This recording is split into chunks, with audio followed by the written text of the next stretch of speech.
Hai. Selamat datang kembali di channel Min Donghua. Di video kali ini kita akan melanjutkan cerita Donghua Battle Truck Devon. Nggak lama-lama lagi, kita langsung aja ke ceritanya. Cekidot. Setelah selesai berbicara, King Tang memimpin anak buahnya ke tempat yang tak jauh dari Xiuyan. Namun King Wuya mencibir, mengira kakaknya akan melampiaskan amarahnya. Jadi dia menatap Xiuyan dengan tatapan menggoda. Karena kekuatan jiwa kakaknya juga berada di alam jiwa kekosongan yang kuat. Bahkan lebih langka daripada tingkat keempat Dewa Abadi. Saudaraku, lautan api penyucian yang membara ini sangat berbahaya. Apakah Anda bersedia bergabung? Setelah King Tang mendekat, dia menatap Xiuyan dan berkata sambil tersenyum. Bergabung? King Wuya langsung cemas di belakangnya dan ingin mengatakan sesuatu, tetapi setelah terdiam sejenak, dia hanya bisa mengepakkan tinjunya. Sambil menggertakkan gigi dan bertahan. Oke? Xiuyan setuju tanpa berpikir, yang membuat King Tang sedikit tercengang. Jelas dia tidak menyangka Xiuyan akan setuju begitu saja, jadi dia hanya bisa berkata sambil tersenyum. Saudaraku, Anda sangat berani. Saya pernah mencoba masuk ke dalam sebelumnya. Untuk masuk ke kedalaman, Anda perlu memiliki api ungu pemusnahan untuk melindungi diri Anda. Jadi saya ingin tahu apakah Anda memilikinya?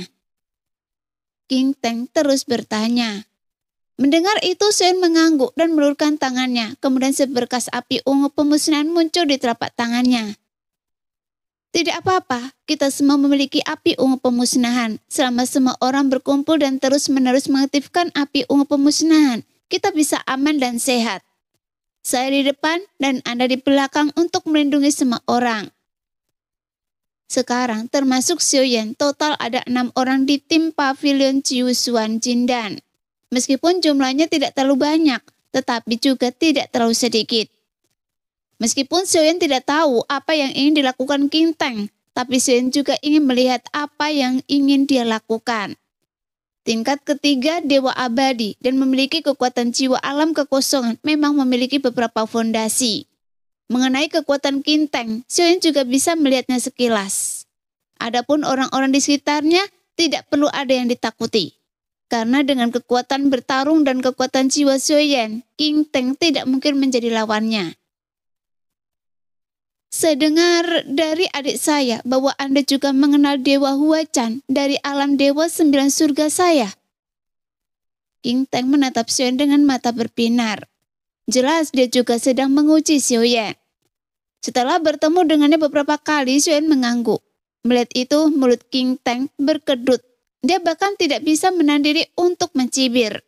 Karena baginya, bagaimana mungkin seorang Dewa Abadi tingkat ketiga seperti Xiuyan bisa mengenal Dewa Huachan, yang merupakan orang terkuat di alam Dewa 9 surga mereka. Sepertinya Anda juga sosok yang terkenal. Kalau begitu, ayo kita berangkat. King Tang tidak melanjutkan bicaranya. Lagi pula Xiuyan yang memiliki keputusan akhir apakah dia mengenalnya atau tidak. Terlebih lagi, bagaimana jika mereka saling kenal? Sekarang mereka semua di sini untuk berebut api. Jika mereka bisa menggunakannya, mereka akan menggunakannya. Jika mereka tidak bisa menggunakannya, mereka akan menghancurkannya. Bagaimanapun, mereka semua telah mencapai titik ini, dan mereka semua juga sangat kuat. Dengan kartu truf kuat yang mereka miliki.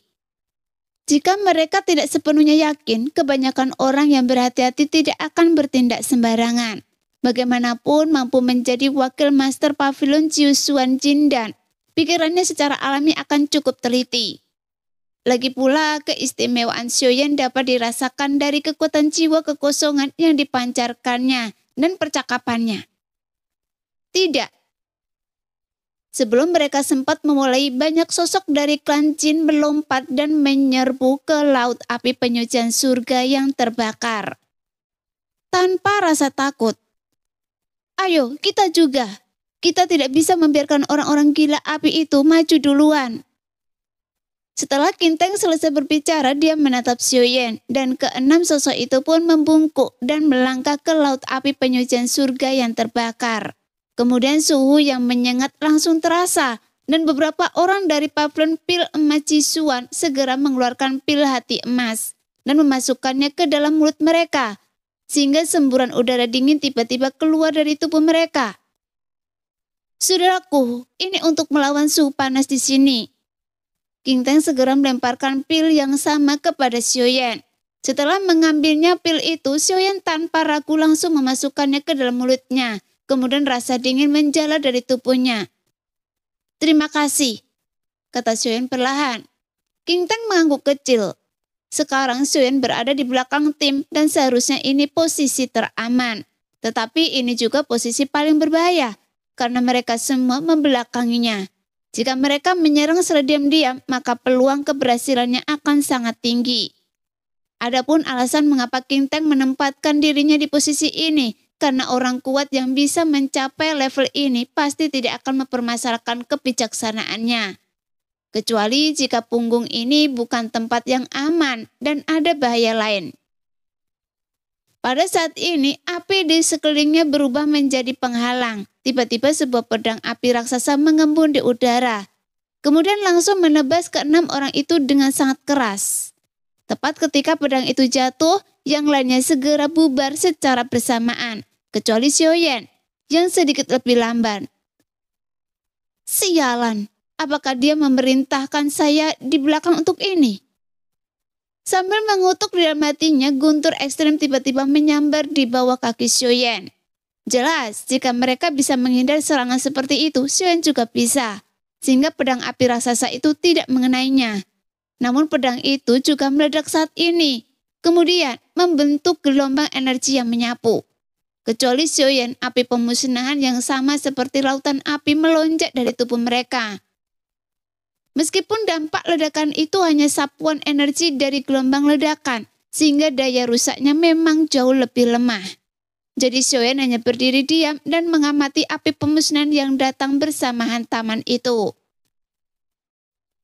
Dia bahkan tidak memblokirnya, tetapi membiarkannya mengenai tubuhnya, yang membuat seluruh tubuhnya terguncang dan daging serta darahnya meledak menjadi kabut darah keemasan, yang memercik kemana-mana.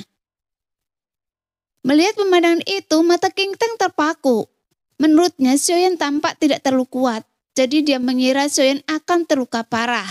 Tetapi tanpa diduga, Xiaoyan merobek pakaian yang rusak di tubuh bagian atasnya dengan satu tangan. Kemudian luka parah di tubuhnya sembuh dengan kecepatan luar biasa. Sungguh kekuatan fisik yang luar biasa. Jika itu kami tidak akan mampu menahan serangan tadi. Mendengar itu, Xiaoyan melangkah maju dan kembali ke tim. Saudaraku, Anda memang kuat, tapi saya lupa memberitahu Anda bahwa serangan api di sini bisa melemahkan api ungu kehancuran.